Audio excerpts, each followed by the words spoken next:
ไปขอเชิญทุกท่านได้แสดงความนอบน้อมต่อพระรัตนตรัยกับพระพร้อมกันกราบกราบกราบอะระหังสัมมาสัมพุทโธภะคะวาพระผู้มีพระภาคเจ้าเป็นพระอรหันต์ดับเพลิงทุ่งสิ้นเชิงตรัสรู้ชอบได้โดยพระองค์เองพุทธังภคะวันอภิวาเทมิข้าพระเจ้าอภิวาทพระผู้มีพระภาคเจ้าผู้รู้ผู้ตื่นผู้เบิกบานครั้งสว่างคาตัวภะคะวะตาธัมโมพระธรรมเป็นธรรมที่พระผู้มีพระภาคเจ้าตรัสไว้ดีแล้วธัมมังนัมมัสสามิข้าพระเจ้านมัสการพระธรรมสุปฏิปันโนภะคะวะโตสาวกสังโฆพระสงฆ์สาวกของพระผู้มีพระภาคเจ้าปฏิบัติดีแล้วสังฆังนามามิข้าพระเจ้าน้อมน้อมพระสงฆ์อันธรรมยังพุทธัสสะภะคะวะโตปุปภาคณมการังกะโลมาเสนะโมตัสสะภะคะวะโตขอน้อมน้อมแด่พระผู้มีพระภาคเจ้าพระองค์นั้นอะระหะโตซึ่งเป็นผู้ไกลจากกิเลสสัมพุทธัสสะตรัสรู้ชอบได้โดยพระองค์เองนะโมตัสสะภะคะวะโตขอน้อมน้อมแด่พระผู้มีพระภาคเจ้าพระองค์นั้นอะระหะโตซึ่งเป็นผู้ไกลจากกิเลสสัมมาสัมพุทธัสสะตรัสรู้ชอบได้โดยพระองค์เองนะโมตัสสะภะคะวะโตน้อมแด่พระผู้มีพระภาคเจ้าพระองค์นั้นอะระหะโตซึ่งเป็นผู้ไกลจากกิเลสสัมมาสัมพุทธัสสะตรัสรู้ชอบได้โดยพระองค์เองอันธรรมยังพุทธานุสตินยังกโรมาเสอิติปิโสภะคะวาเพราะเหตุอย่างนี้อย่างนี้พระผู้มีพระภาคเจ้านั้นอะระหังเป็นผู้ไกลจากกิเลสสัมมาสัมพุทโธเป็นผู้ตรัสรู้ชอบได้โดยพระองค์เองวิชาจารณะสัมปันโนเป็นผู้ถึงพร้อมด้วยวิชาและจารณะสุขโตเป็นผู้ไปแล้วด้วยดีโลกวิทูเป็นผู้รู้โลกอย่างแจ่มแจ้งอนุตตโรปุริสธรรมสารถิมเป็นผู้สามารถฝึกบุรุษที่สมควรฝึกได้อย่างไม่มีใครยิ่งกว่าสัทธาเทวมนุสสานังผู้สอนของเทวดาและมนุษย์ทั้งหลายพุทโธ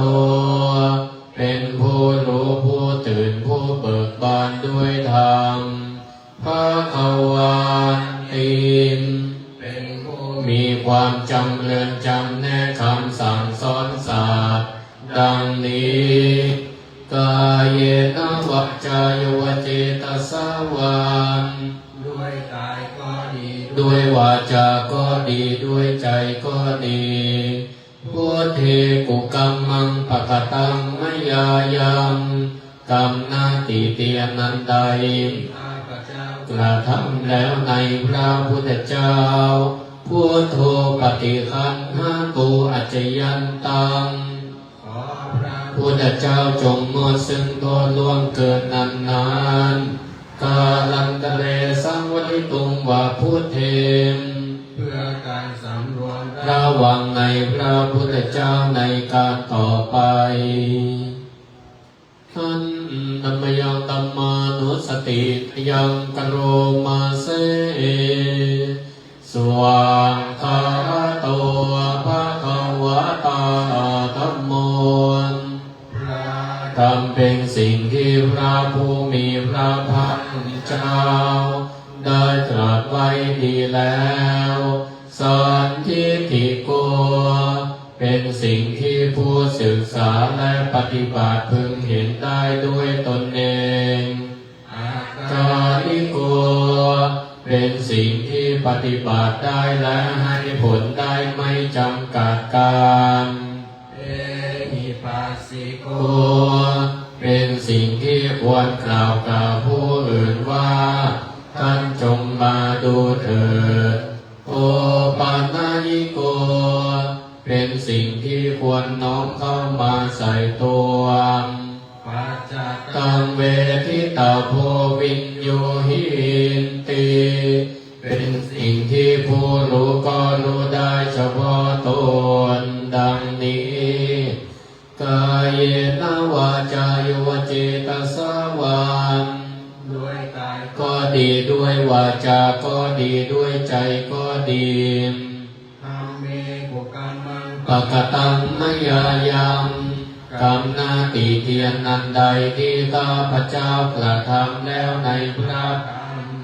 ธัมโมปฏิคันหาตูอัจจยันตังขอพระทำจงหมดซึ่งโทษล่วงเกินนานๆกาลันตะเลสังวริตุงวะธัมเม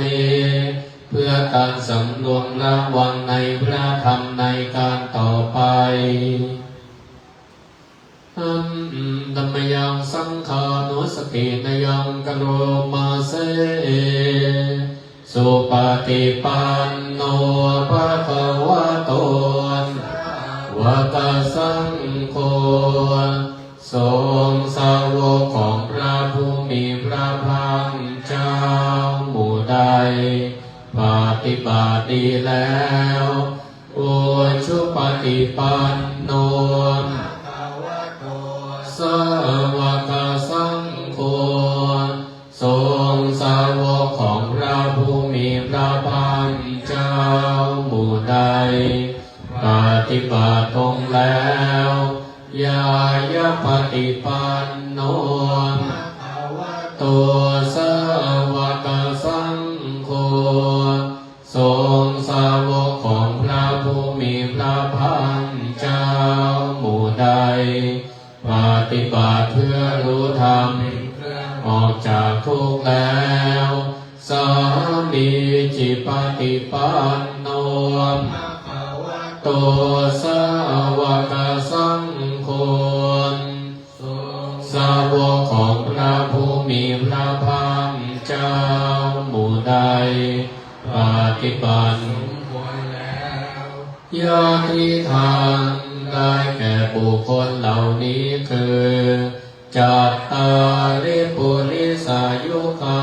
นิอันลิสาปุคลาคู่แห่งบุรุษสี่คู่นับเรียงตัวบุรุษได้8บุรุษสัพพะคะวะโตสาวกสังโฆนั่นแหละสงฆ์สาวกของพระผู้มีพระภาคเจ้าอาหุนายโยน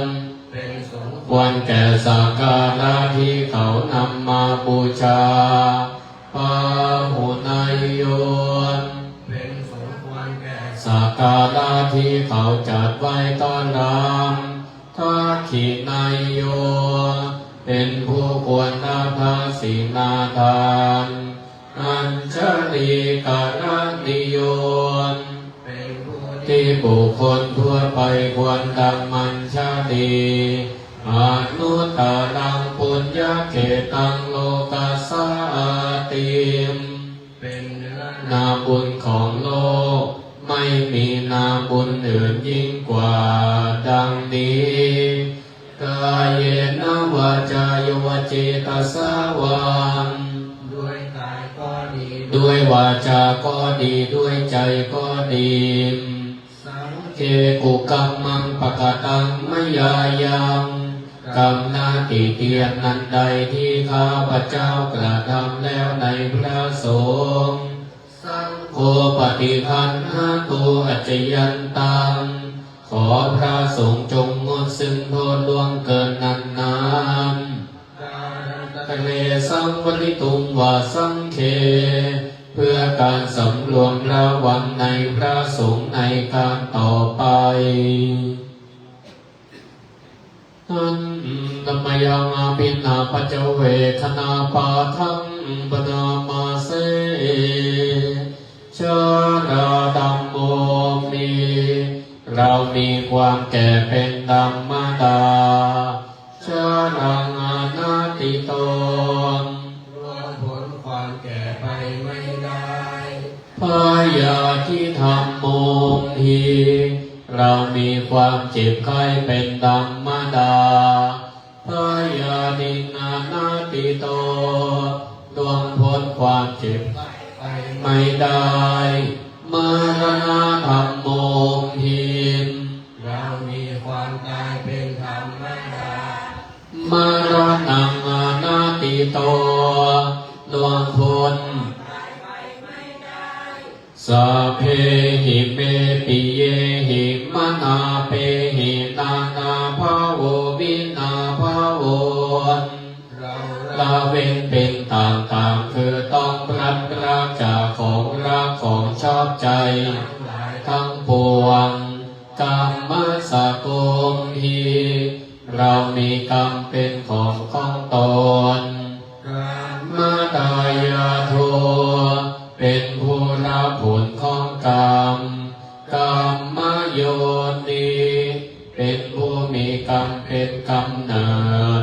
กรรมพันโทเป็นผู้มีกรรมเป็นเผ่าพันธุ์กรรมปฏิสารโนเป็นผู้มีกรรมเป็นที่พึ่งอาศัยยังกรรมังกาลิสามินทำกรรมใดไว้การได้ยานังวาปาปะตังวาดีหรือชั่ว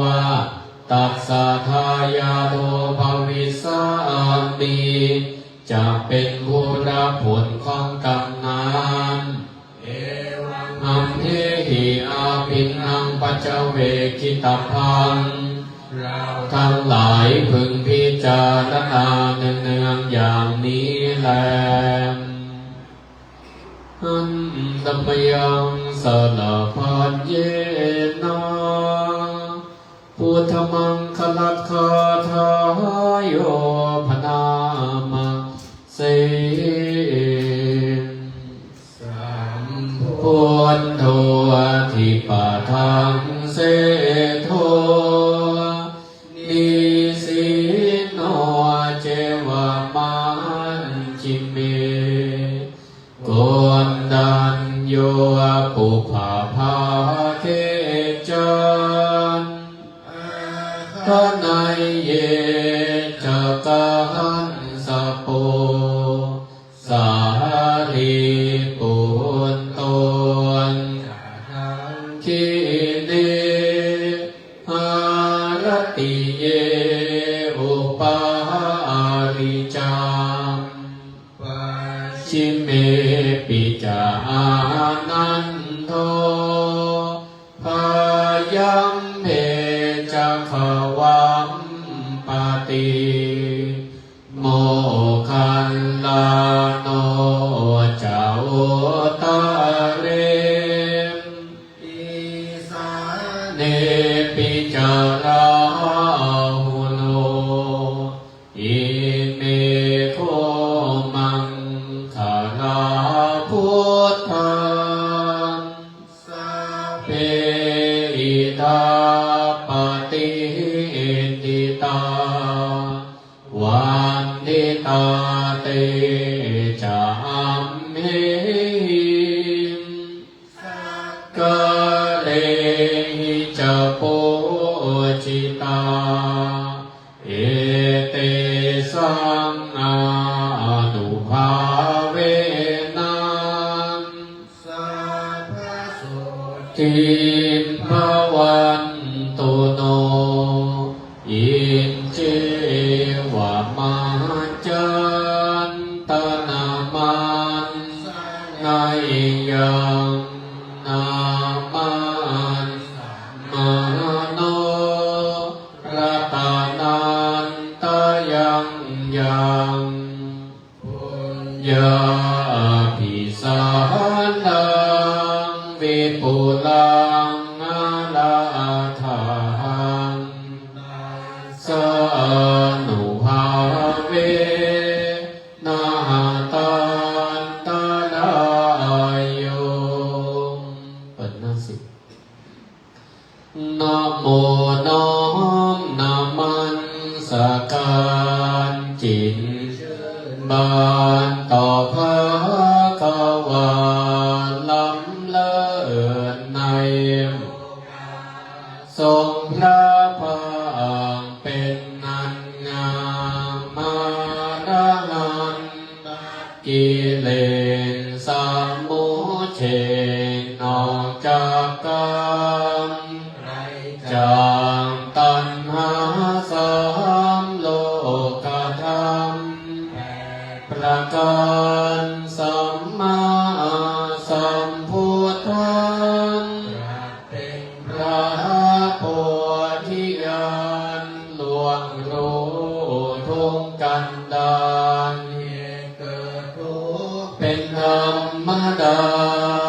รู้ทางปฏิบัติพระองค์ตรัสทุกขาดังชาดังชนาพ้นมาถึงนิพพานนาหังอันว่าข้าตนานามาสการพุทโธบานผู้ตื่นแล้วพ้นทุกข์ภัย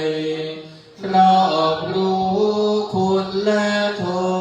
ษสั่งสัตว์เป็นในเราควรจะเข้าใจพระคุณท่านล้ำโลกาถวายคุณพระท่านอันน้อมนำเกิดปัญญาทรงไว้เหนือเกศาชอบประกอบการสิ่งใดเป็นไม่คงคิดเป็นจิตพานนิร้อนผ่อนรำคาญเย็นเป็นสุขใจชำระกองกิเลสพ้นทุกข์ภัยตัณปวงและห่วงใยจริงแท้อานิจจาผู้ใดได้ชิมรันปรากฏด้วยปัญญาเป็นทรงเสมอมาตัวที่ได้ทำปฏิบัติจึงเห็นจริงเป็นโอปธรรมมีคุณนันเลิศล้ำความเย็นแท้ไม่ร้อนใจทั้งกายวาจาจิตสุจริตด้วยเลื่อมใสความผิดอันใดจะบังเกิดนั้นไม่มีพระธรรมอันล้ำเลิศสิ่งประเสริฐวิธี พ้นจากชาตินิรันดร์ภัยกาวายคุณพระสงฆ์ผู้ดำรงพระธรรมวินัยพรหมจรรย์ท่านตั้งไว้ตามโอวาทพระศาสดาสี่คู่แปดพวกนั้นถือมั่นกลายสิกขาปฏิบัติธรรมาบริสุทธิ์พ้นภัยรีอบรมสั่งสมมาว่าของท่านมีเราควรจะยินดีเลือกถึงนมัสการนานิยังสองหน่อยชินวงศ์พุทธาจารย์สรันสงสารตันห่วงใยไม่ยินดีน้ำเนื้อเป็นเรื่องมาศาสนาพระชินสีจนถึงทุกวันนี้เพราะท่านรับสั่งสอนมาแสดงแจ้งเหตุผลให้บุคคลมีศรัทธาเห็นจริงด้วยปัญญามีคุณแท้เป็นแน่ใจท่านนั้นเป็นแบบอย่างชี้แนวทางให้เดินไปทางธรรมวินัยทั้งทางศีลภาวนาสังโฆคุณดังนี้เราจะบูชาระลึกถึงขึ้นมาเมื่อไหว้ไม่เสียทีตั้งจิตดำรงตนต่อให้จงดีรัตนาทั้งสามนี้รู้แจ้งชัดอานัตตาเปิดหน้า46ทานปานามิสัมปันโนทานาอุปปานามิสัมปันโนทานาปรมัตถปานามิสัมปันโนเมตตาไมตรีกรุณามุทิตาอุเบกขาปามิสัมปันโนอิติปิโสภะคะวาปานามิสัมปันโนศีลอุปปันสัมปันโนศีลปรมัตถปารมีสัมปันโนเมตตาไมตรีกรุณามุทิตาอุเบกขาปารมีสัมปันโนอิติปิโสภะคะวาธัมมปานามิสัมปันโนเนคัมมะอุปปันมิสัมปันโนเนคัมมะปรมัตถปารมีสัมปันโนเมตตาไมตรีกรุณามุทิตาอุเบกขาปารมีสัมปันโนอิติปิโสภะคะวาปัญญาสัมปันโนปัญญาอุปปานามิสัมปันโนปัญญาปรมัตถปารมีสัมปันโนเมตตาไมตรีกรุณามุทิตาอุเบกสัมปันโนหิติปิโสภะคะวาวิริยาปรามิสัมปันโนอุปปารามิสัมปันโนวิริยาปรมัตถปาร ตาไมตรีกรุณาโมทิตาอุเบกขาปนามิสัมปันโนหิติปิโสภะคะวาติปานามิสัมปันโนขันติอุปปานามิขันติปรมัตถปานามิสัมปันโนเมตตาตรีกรุณาโมทิตาอุเบกขาปนามิสัมปันโนหิติปิโสภะคะวาสัจปานามิสัมปันโนสัจจอุปปานามิสัจจะปรมัตถปานามิสัมปันโนไมตรีกรุณาโมทิตาอุเบกขาปนามิสัมปันโนหิติปิโสภะคะวาอธิฐานปานามิสัมปันโนอธิฐานอุปปานามิสัมปันโนอธิฐานปรมัตถปานามิสัมปันโนไมตรีกรุณาโมทิตาอุเบกขาปนามิสัมปันโนหิติปิโสภะคะวาเมตตาปนามิสัมปันโนเมตตาอุปปานามิสัมปันโนปรมัตถปานามิสัมปันโนเมตตาตรีกรุณาโมทิตาอุเบกขาปนามิสัมปันโนหิติปิโสภะคะวาอุเบกขาปนามิสัมปันโนอุเบกขาอุปปานามิสัมปันโนอุเบกขาปรมัตถปานามิสัมปันโน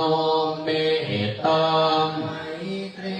กรุณาโมทิตาอุเบกขาปนามิสัมปันโนหิติปิโสภะคะวาสัพพานามิสัมปันโนทัสสะอุปปานามิสัมปันโนทัสสะปรมัตถปานามิสัมปันโนตาไม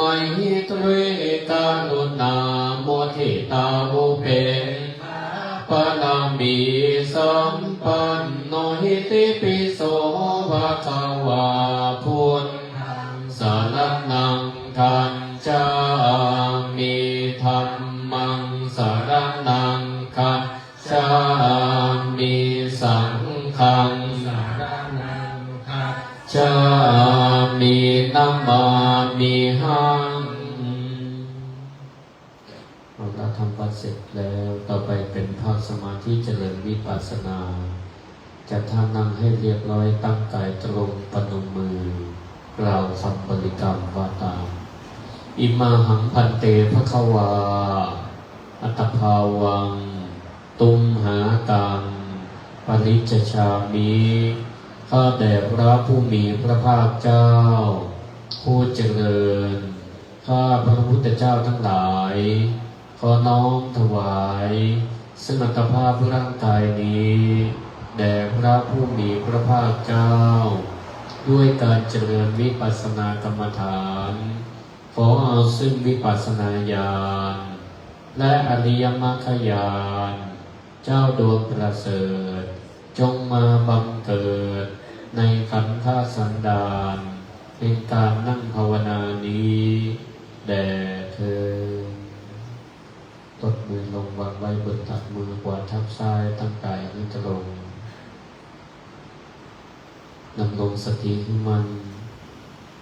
น้อมจิตมาอยู่กับปัจจุบัน เรื่องราวในอดีตลืมชั่วคราว สิ่งยังมาไม่ถึงเป็นอนาคตเดียวเพิ่มจินตนาการ มีสติอยู่กับปัจจุบันรู้ตัวทั่วพร้อมรู้ว่าขณะนี้เรานั่งแบบไหนนั่งตัวตรงตัวโค้งตัวงอนั่งหัวตรงหัวงอรู้หายใจเข้าหายใจออกรู้ตามความเป็นจริงการรู้ความเป็นจริงนี้ก็เป็นการยังสติคือการระลึกได้สัมปชัญญะรู้ตัวรู้ว่าขณะนี้เราทำอะไรรู้อารมณ์ของตนหายใจเข้ารู้หายใจออกรู้หยุดการปรุงแต่งเพราะการปรุงแต่งนั้นเป็นเหตุนำมาซึ่งความโลภความโกรธความหลงอันเป็นกิเลสเป็นเครื่องเศร้าหมองเมื่อเราปรุงแต่งความโลภความโกรธความหลงแล้วก็จะทำให้จิตเศร้าหมองบกพร่องใสเพราะฉะนั้นเมื่อรู้ว่าตัวเองโกรธก็รู้ว่าโกรธหนอมีอารมณ์ก็รู้ว่ารู้หนอเอาละต่อไปก็ขอให้ทุกท่านได้ใช้เวลาอันมีค่าได้รู้กำหนดรู้ลมหายใจเข้าได้หายใจออกตามแนวสติปัฏฐานการเจริญวิปัสสนาพอสมควร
สมควรแก่เวลาปฏิโมทนาเมตตา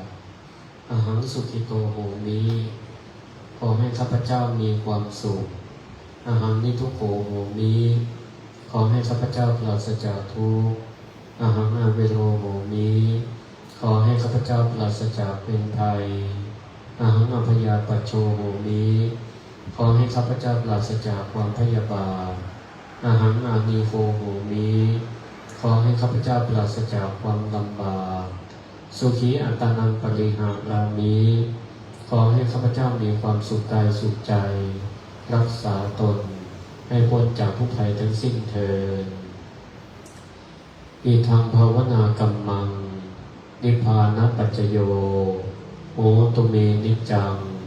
ขอพระรานิสงส์แห่งการภาวนาที่ข้าพเจ้าได้เจริญแล้วนี้จงเป็นปัจจัยแก่พระนิพพานเที่ยงแท้แด่เธอขอบุญกุศลนั้นเกิดจากการภาวนาที่ข้าพเจ้าได้เจริญแล้วนี้จงไปบรรลุถึงแก่ท่านผู้มีประการะคุณทั้งหลายมีมารดาบิดาผู้บังเกิดเกล้าของข้าพเจ้าเป็นต้นจงได้รับและเสวยผลให้พ้นจากทุกข์ให้ได้ถึงสุขตามสมควรแก่ฐานะของตนทุกท่านเถิดขอสัตว์ทั้งหลายทั้งปวงจงอยู่เป็นสุขอย่าได้มีเวรอย่าได้มีความเบียดเบียนอย่าได้มีความลำบากจงรักษาตนให้พ้นจากทุกภัยทั้งสิ้นเถิดสาธุต่อไปวันตาวันตามิพุทธังสัพพังเมโตสังฆามาดามิปันเตวันตาสัพพังเมโตสังฆามาดามิปันเตวันตามิสังฆังสัพพังเมโตสังฆามาดามิปันเตวันตามิกาโลอุปัชฌาจาริเยสัพพังเมโตสังฆามาดามิปันเตวันตามิกัมมัฏฐานังสัพพังเมโตสังฆามาดามิตามิอารามิปัตตาสีมายังสัพพังเมโตสังฆามาตามิเจติยังสัพพังสัพพะทาเนสุปฏิทิตาสาติลาภาตุอิพุทธาลูปังสักกาลังสักกานาคาโลเกเทวะโลเกบรัมมังปุถิเปลังกาอิเปสาลิลาธาตุมธาตุโยอะระหันตาธาตุโยเจติยังกันตากุติสิติสาหัสเสธัมมะขันเตสัพเพสัมปาทาเจนหังวันตามิสัพพะโสวันตามิพันเตสัพพังอาภาราทังพันเตมยากาตังปุญญังสามินาอนุโมมินากาตังปุญญังไมหังตาตปังสาธุสาธุอนุโมทา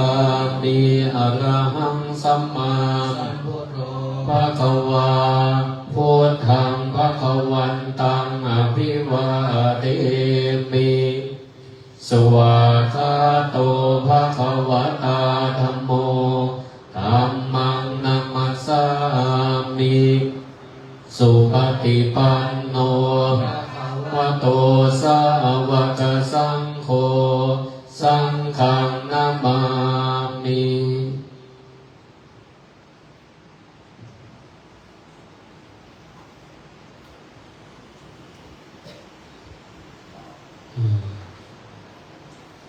สวัสดีครับนักศิลป์นักบุญทุกท่านวันนี้เป็นวันพระน้อย